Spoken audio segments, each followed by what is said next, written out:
Next ನಾರಾಯಣಂ ಗುಣೈಃ ಸರ್ವೈರುದೀರ್ಣಂ ದೋಷವರ್ಜಿತಂ ಜ್ಞೇಯಂ ಗಮ್ಯಂ ಗುರುಂಶ್ಚಾಪಿ ನತ್ವಾ ಸೂತ್ರಾರ್ಥ ಉಚ್ಯತೆ. ಓಂ ಓಂ ಅಥಾತೋ ಬ್ರಹ್ಮಜಿಜ್ಞಾಸಾವೋ.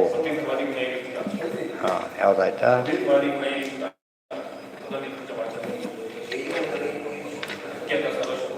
ಹಾಂ, ಮುಖ್ಯತಃ ಸರ್ವಶಬ್ದಶ್ಚ ವಾಚ್ಯ ಏಕೋ ಜನಾರ್ದನ. ಒಟ್ಟು ಮುಖ್ಯತಃ ಯಾರು ಇವತ್ತು ಹೈವೇ ಅಂತ ಕರೀತಾರೆ. ಮುಂದೆ ಯಾವುದಕ್ಕೆ ಹೋಗ್ಬೇಕಾದ್ರೆ ಸರ್ವಿಸ್ ರೋಡ್ ತೊಗೊಂಡು ಹೋಗ್ಬಿಡ್ಬೇಕು, ಅದ್ರ ಆ ರೋಡಲ್ಲಿ ಸಿಗಲ್ಲ ಅದು. ಅದೇ ರೀತಿಯೇ ನೇರ ಯಾವ್ದು ಹೇಳುತ್ತೆ ಬಿಟ್ರೆ ಮೈಸೂರು ರೋಡ್, ಈ ಕಡೆ ಚಿತ್ರದುರ್ಗ ರೋಡ್ ಬೋರ್ಡ್ ಹಾಕಿರ್ತಾರೆ. ಆ ಥರ ಬಾಂಬೆ ರೋಡ್ ಆ ಹೇಳಿಬಿಟ್ರೆ ಬಾಂಬೆವರೆಗೂ ಹೋಗುತ್ತದೆ. ಮಧ್ಯೆ ಮಧ್ಯೆ ಅಂತ ಊರು ಬರ್ಬೋದು, ಇಲ್ಲ ಅಂತಲ್ಲ. ಇಂದ್ರ ಸೂಕ್ತ ಹೌದು, ಮುಖ್ಯವಾಗಿ ವಿಷ್ಣು ಸೂಕ್ತ. ಯಾವ ಸೂಕ್ತ ತೊಗೊಂಡು ಆ ರೀತಿ ಹೇಳೋದಾದರೆ ಎಲ್ಲದಕ್ಕೂ ಋಷಿ ಯಾರು? ದೇವರೇ. ಪ್ರತಿಪಾದ್ಯ ಯಾರು? ದೇವರೇ. ಅಷ್ಟೊಂಬಿಟ್ರೆ ಮುಗಿದೋಯ್ತು. ಅದೇನು ಅದು ಯಾತಕ್ಕೆ ಗೊತ್ತಾ? ಋಷಿ ಛಂದಸ್ಸಿನ ಜ್ಞಾನ ಇಲ್ಲದೇ ವೇದ ಮಂತ್ರ ಹೇಳಬಾರ್ದು. ನಮಗೆ ಗೊತ್ತಿಲ್ಲ, ವೇದ ಮಂತ್ರ ಹೇಳಬೇಕು ಅಂತ ತಿಳ್ಕೊಳ್ಳಿ, ಗೊತ್ತಿಲ್ಲ ಬಿಡಬಾರ್ದು. ಇದು ಹೇಳಿಬಿಟ್ರೆ ಮುಗಿದೋಯ್ತು ಅಷ್ಟೇ. ಯಾರ್ದು ಅಲ್ಲ, ಸರ್ಕಾರಿ ಲ್ಯಾಂಡ್ ಅಂದ್ರೆ ಹಾಗೋ ಹಾಗೆ. ಛಂದಸ್ಸಾಗಲ್ಲ, ಛಂದಸ್ಸನ್ನು ಲೆಕ್ಕ ಹಾಕಿರಿ ಸಿಕ್ಕಿಬಿಡೋದು. ಅಕ್ಷರ ಗಣನ ಮಾಡಿದರೆ ಛಂದಸ್ಸು ಗೊತ್ತಾಗುತ್ತೆ. ಅನಿಷ್ಟು 32 ಇರಬೇಕು, ಇದರಲ್ಲಿ ಇಷ್ಟು ಇರಬೇಕು, ಲೆಕ್ಕ ಇದೆ. ಅದು ಸುಲಭ ಲೆಕ್ಕ, ಅದೇನು ಹೇಳಬೇಕಾಗಿಲ್ಲ. ಮುಖ್ಯತಃ ಸರ್ವಶಬ್ದಶ್ಚ ವಾಚ್ಯ ಏಕೋ ಜನಾರ್ದನ. ಏಕೋ ಅಂತ ಹೇಳಿದಕ್ಕೆ ಅರ್ಥ ಕಾರಣ ಕೂಡ ಕೊಟ್ಟು, ಸ್ವತಂತ್ರನಾದ್ದರಿಂದ ಅಂತ ಅರ್ಥ. ಏಕಶಬ್ದಕ್ಕೆ ಏನರ್ಥ? ಸ್ವತಂತ್ರ, ಅದರಿಂದ ಶ್ರೇಷ್ಠ. ಅದಕ್ಕೆ ಇನ್ನೊಂದು ಕಾರಣ ಏನು? ಜನಾರ್ದನ, ಮೋಕ್ಷ ಕೊಡೋನವನು. ಎರಡು ಕಾರಣ, ಪದದಲ್ಲೇ ಉತ್ತರ ಇದೆ. ಜನಾರ್ದನ ಅಂತ ಹೇಳಿದರೆ ಚೀಫ್ ಯಾರಿದರಲ್ಲಿ? ಚೀಫು ಮುಖ್ಯಸ್ಥ ಯಾರು? ಚೀಫ್ ಮುಖ್ಯಸ್ಥ ಯಾರು ಅಂತ ಹೇಳಿದ್ರೆ ಆಗೋ ಹಾಗೆ. ಚೀಫ್ ಏನಾಗಿರ್ಬೇಕು? ಅವರು ಮುಖ್ಯಸ್ಥ ಆಗಿರಲೇಬೇಕು. ಆ ಪದದಲ್ಲೇ ಅರ್ಥ ಇದೆ. ಜನಾರ್ದನ ಏಕಃ ಸರ್ವಶಬ್ದಶ್ಚ ವಾಕ್ಯ. ಸರ್ವಶಬ್ದ ಯಾರನ್ನೇ ಹೇಳ್ತಾ ಇದ್ರು ಕೂಡ, ಯಾರನ್ನೇ ಹೇಳ್ತಾ ಇದ್ರು, ಏನೇ ಹೇಳ್ತಾ ಇದ್ರು ಕೂಡ ಯಾರಿಗೆ ಮುಖ್ಯವಾಗಿ ಅಪ್ಲೈ ಆಗೋದು? ದೇವರಿಗೇನೆ. ಅವ್ಯಕ್ತ ಕರ್ಮವಾಕ್ಯಶ್ಚ. ಅವ್ಯಕ್ತ ಶಬ್ದ ಇದೆ, ಮೇಲ್ನೋಟಕ್ಕೆ ಅವ್ಯಕ್ತ ಮತ್ತು ಯಾವುದಕ್ಕೆ ಕರಿತೇವೆ ನಾವು? ಪ್ರಕೃತಿಗೆ. ಪ್ರಕೃತಿ ಸ್ತ್ರೀಲಿಂಗ ಆದರೂ ದೇವರದ ಹೆಸರು. ಅದೆಲ್ಲ ಬಂದಿದೆ ಪ್ರಕೃತಿ ಹೆಸರುಗಳಲ್ಲಿ ಹೇಳ್ತಾರೆ. ಕರ್ಮವಾಕ್ಯಶ್ಚ, ಕರ್ಮದ ವಿಚಾರ ಬಂದಿದೆ ಈಗ. ಏನಂತ? ಪ್ರಾತಃ ಉತ್ಥಾಯ ಸಂಧ್ಯಾಂ ಹೇಳ್ತಾರೆ. ಬೆಳಿಗ್ಗೆ ಸಂಧ್ಯಾನ್ಯ ಮಾಡಬೇಕು, ಇದು ವಾಕ್ಯ ಇದೆ. ಪ್ರಾತಃ ಅಂದರೂ ಭಗವಂತನ ಹೆಸರು, ಉತ್ಥಾಯ ಅಂದರೂ ದೇವರ ಹೆಸರು, ಸಂಧ್ಯಾವಂದನೆ ದೇವರ ಹೆಸರು. ಆ ರೀತಿ ಅರ್ಥ ಮಾಡಿ ಬುದ್ಧಿ ಏನು ಮಾಡೋಕ್ಕೆ ಬರೋದಿಲ್ಲ. ಅದಕ್ಕೆ ಸಮಾಕರ್ಷಾತ್ ಮಾಡ್ಕೊಂಡು ಓದಬೇಕು. ಜನಾರ್ದನ ಅವ್ಯಕ್ತ ಕರ್ಮವಾಕ್ಯಶ್ಚ. ಕರ್ಮವಾಕ್ಯ ಅಂದರೆ ಏನು? ಕರ್ಮವಾಚಕವಾದ ಪದಗಳಿಂದನೂ ಕೂಡ ವಾಚ್ಯವಾದವರು ಯಾರು ಅಂದರೆ ನಾರಾಯಣನೇ.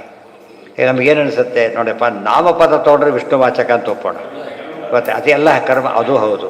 ಹೋಗಿ ಪುಲ್ಲಿಂಗ ಸ್ತ್ರೀಯ ಪುರುಷ ಆದ್ದರಿಂದ ಪರಮಾತ್ಮನ ಎಲ್ಲ ಪುಲ್ಲಿಂಗದ ಶಬ್ದ ದೇವರು ಹೇಳುತ್ತೆ ಅಂತ ತಿಳ್ಕೊಬೋಣ. ಸ್ತ್ರೀಲಿಂಗ ಶಬ್ದ ಅದು ದೇವರ ಇದನ್ನು ಹೇಳೋದು. ತಪ್ಪು ಶಬ್ದ ಏನು ಮಾಡ್ತೀವಿ? ಅದು ದೇವರನ್ನೇ ಹೇಳೋದು. ಹೋಗಲಿ ಶಬ್ದಗಳೆಲ್ಲ ಕ್ರಿಯಾಪದ, ಅದು ದೇವರನ್ನ ಹೇಳೋದು. ಅವ್ಯಯಗಳು ಅವೆಲ್ಲ ಸಫಿಕ್ಸು ಪ್ರಿಫಿಕ್ಸು, ಅದು ಕೂಡ ಯಾರನ್ನು ಹೇಳುತ್ತೆ? ದೇವರನ್ನ ಹೇಳೋದು. ಹೋಗ್ಲಿ ಬಿಡಬಾರ ಸ್ವರ ಅದು ದೇವರನ್ನೇ ಹೇಳೋದು. ದೊಡ್ಡದಾಗಿ ಹೇಳಿದ್ರು ದೇವರ ಹೆಸರೇ, ಚಿಕ್ಕದಾಗಿ ಹೇಳಿದ್ರು ದೇವರ ಹೆಸರೇ ಹೇಳುತ್ತೆ. ಆದ್ದರಿಂದ ಬೇರೆ ಆಗ ನಮಗೆ ಕ್ಲಾರಿಟಿ ಬರೋದು. ಸರ್ವಶಬ್ದ ವಾಚ್ಯತ್ವ ಆ ರೀತಿ ತಿಳ್ಕೊಬೇಕೆ ಹೊರತು ಜನರಲ್ಲ ತಿಳ್ಕೊಳೋದಲ್ಲ. ಅವಾಂತರಂ ಕಾರಣಂಚ ಪ್ರಕೃತಿ ಶೂನ್ಯಮೇವಚ. ಇದು ಮುಖ್ಯ ಕಾರಣ ದೇವರು ಅಷ್ಟೇ ಅಲ್ಲ, ಅವಾಂತರ ಕಾರಣನೂ ದೇವರಿಗೆ ಹೇಳಬೇಕು. ಅವಾಂತರ ಅಂದ್ರೇನು? ಸೆಕೆಂಡರಿ ಅಂತ. ಅವಾಂತರ ಮಾಡಿ ಕನ್ನಡದಲ್ಲಿ ಅವಾಂತರ ಅಂದ್ರೇನು? ಅವನು ಅವಾಂತರ ಮಾಡ್ಕೊಬಿಟ್ಟ ಅಂತ ಹೇಳಿದರೆ ಎರಡೂ ಮಾಡ್ಕೊಬಿಟ್ಟ ಅಂತ ಆಗುತ್ತೆ. ಕನ್ನಡದ ಅರ್ಥನೇ ಬೇರೆ. ಸಂಸ್ಕೃತ ಪದ ಕನ್ನಡದ ಅರ್ಥ, ಅದಕ್ಕೆ ಮೂಲ ಅರ್ಥ ಏನಿದೆ ಸೆಕೆಂಡರಿ ಅಂತ ಅಷ್ಟೇ ಅರ್ಥ ಅದಕ್ಕೆ. ಅವಾಂತರಂ ಕಾರಣಂಚ ಪ್ರಕೃತಿ ಶೂನ್ಯಮೇವಚ. ಪ್ರಕೃತಿ ಶಬ್ದ ಅದು ವಿಷ್ಣುವಿನ ಹೇಳುತ್ತೆ, ಸ್ತ್ರೀಲಿಂಗದ ಶಬ್ದ. ಮತ್ತು ಜಡ ಪದಾರ್ಥ ಹೇಳಿದಾಗ ಕಾಣಿಸುತ್ತೆ. ಚೇತನವಾಗಿ ಮಹಾಲಕ್ಷ್ಮಿ, ಫೈನಲ್ ಆಗಿ ದೇವರು.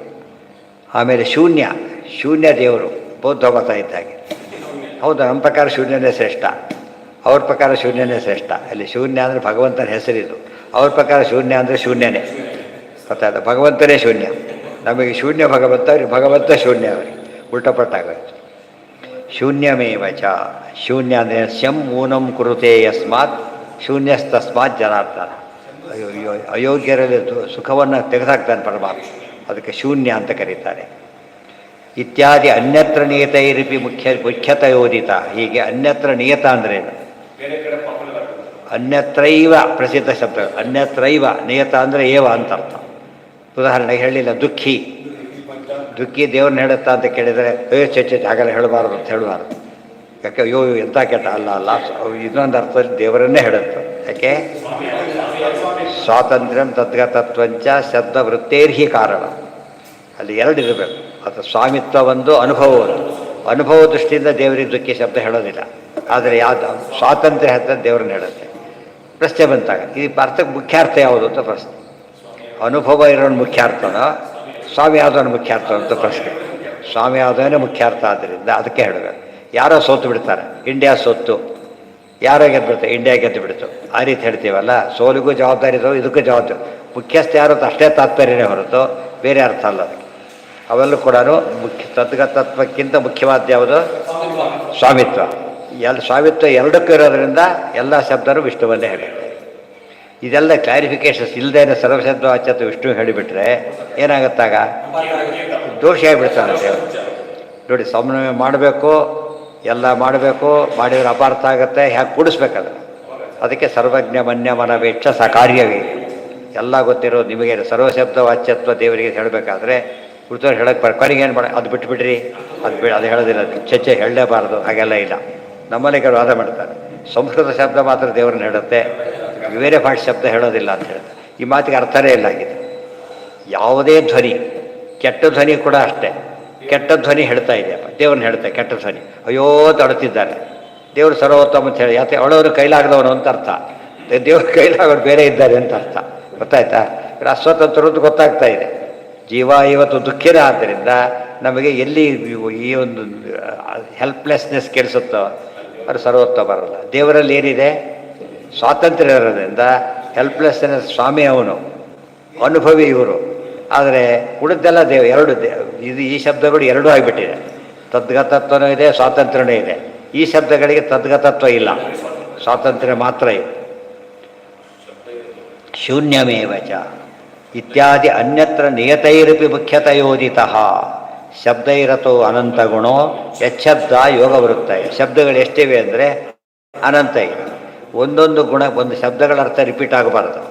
ಆ ಇಜುಕುಟ್ ಈ ಆಗೋದಾದರೆ ಅಷ್ಟು ಪದ ಹಾಕಬೇಕು, ಆನೇ ಸಾಕು. ಪ್ರತಿಯೊಂದಕ್ಕೆ ಏನಿರಬೇಕು? ಯುನಿಕ್ನೆಸ್ ಇರಬೇಕು ಅಂತ. ಆದರೆ ಅನಂತ ಶಬ್ದಗಳಿಗೂ ಅನಂತ ಯುನಿಕ್ ಅರ್ಥ ಇದ್ದಾಗ ಅದು ಗುಣವಾಚಕನೇ ಆಗಬೇಕು ದೇವರಿಗೆ. ಸೊ ದೇವರು ಎಷ್ಟು ಗುಣ ಅಂತ ಆಯ್ತಾಗ? ಅನಂತ ಗುಣ ಆಯಿತು. ಅನಂತ ಗುಣವತ್ವಾಚ್ಚ ಅನಂತ ವೇದ ಪ್ರತಿಪಾದ್ಯನಾದ್ದರಿಂದಾನೆ ಅನಂತ ಗುಣಪೂರ್ಣನಾಗಿದ್ದಾನೆ. Very simple. ಅದೆಲ್ಲ ಲಾಜಿಕಲ್. ಶಬ್ದ ಇರತ್ತೋ ಅನಂತ ಗುಣೋ ಯಚ್ಛಬ್ದ ಯೋಗವೃತ್ತಯ. Very important. ಮೂಲತಃ ಶಬ್ದವನ್ನು ಅರ್ಥ ಮಾಡ್ಕೋಬೇಕಾದ್ರೆ ಯೋಗವೃತ್ತಿ ಮಾಡಬೇಕು. ಯೋಗವೃತ್ತಿ ಅಂದ್ರೇನು? ಪದಗಳನ್ನು ನಿಷ್ಪತ್ತಿ ತೋರಿಸ್ಬೇಕು, ಅವಾಗ ದೇವ್ರನ್ನ ಹೇಳುತ್ತೆ. ಇಲ್ಲ ಹೋದ್ರೆ ದೇವರ ಹೆಸರು ಆಗೋ ಚಾನ್ಸೇ ಇರೋದಿಲ್ಲ. ಅಲ್ಲ, ಅದರಲ್ಲಿ ಯೋಗವೃತ್ತಿ ಅತ್ಯಂತ ಮುಖ್ಯವಾದದ್ದು. ಬೇರೆ ಭಾಷೆಗೆ ಯೋಗವೃತ್ತಿ ಮಾಡೋಕ್ಕೋದ್ರೆ ಪದಿ ಎದ್ದು ಹೋಗ್ಬಿಡುತ್ತಾರೆ. ಇಲ್ಲ, ಸಂಸ್ಕೃತದಲ್ಲಿ ವಿಶೇಷ ಅಂದರೆ ಪ್ರತಿಯೊಂದಕ್ಕೂ ಏನಿದೆ? ಯೋಗವೃತ್ತಿ. ಆ ವೃತ್ತಿಯಲ್ಲಿ ದೇವರನ್ನೇ ಹೇಳುತ್ತೆ. ತಿಳಿತಾ? ಮುಖ್ಯವಾಗಿ ಅದು ಸೆಕೆಂಡರಿ ಅಲ್ಲ, ಅದೇ ಪ್ರೈಮರಿ. ಯೋಗವೃತ್ತಿನೇ ಪ್ರೈಮರಿ ಅರ್ಥ. ನಾವೇನು ಮಾಡ್ತೀವಿ ಅದನ್ನು ಅಂದರೆ ಒಂದು ತಂದುಬಿಟ್ಟು ಲಿಮಿಟ್ ಮಾಡಿಬಿಡ್ತೇವೆ. ಗೊತ್ತಾಯ್ತಾ? ಲಿಮಿಟ್ ಮಾಡಿಬಿಟ್ಟು ಉಪಯೋಗಿಸ್ತೇವೆ ಅಷ್ಟೇ. ಲೆಟ್ ಎ ಬಿ, ಎ ಒಂದು ಅರ್ಥ ಒಂದು ಕಡೆಗೆ, ಕ್ಯಾಪಿಟಲ್ಗೆ ಅರ್ಥ ಬೇರೆ, ಸ್ಮಾಲ್ ಎಗೆ ಅರ್ಥ ಬೇರೆ. ಕ್ಯಾಪಿಟಲ್ ಎಮ್ ಬೇರೆ, ಸ್ಮಾಲ್ ಎಮ್ ಬೇರೆ. ಗೊತ್ತಾಯ್ತಾ? ನಾವೇ ಕನ್ವೆನ್ಷನಲ್ ಮಾಡ್ಕೊಂಡ್ಬಿಟ್ಟಿರ್ತೇವೆ. ಆದರೆ ಒಟ್ಟಾಗಿ ತಗೊಂಡ್ರೆ ಯೋಗವೃತ್ತಿ ಭಾರಿ ಮುಖ್ಯ. ಆ ಮುಖ್ಯದ ಅರ್ಥ ಆಗೋದೇನಲ್ಲಿ ದೇವ್ರ ವಿಷಯ ಹೇಳುತ್ತೆ.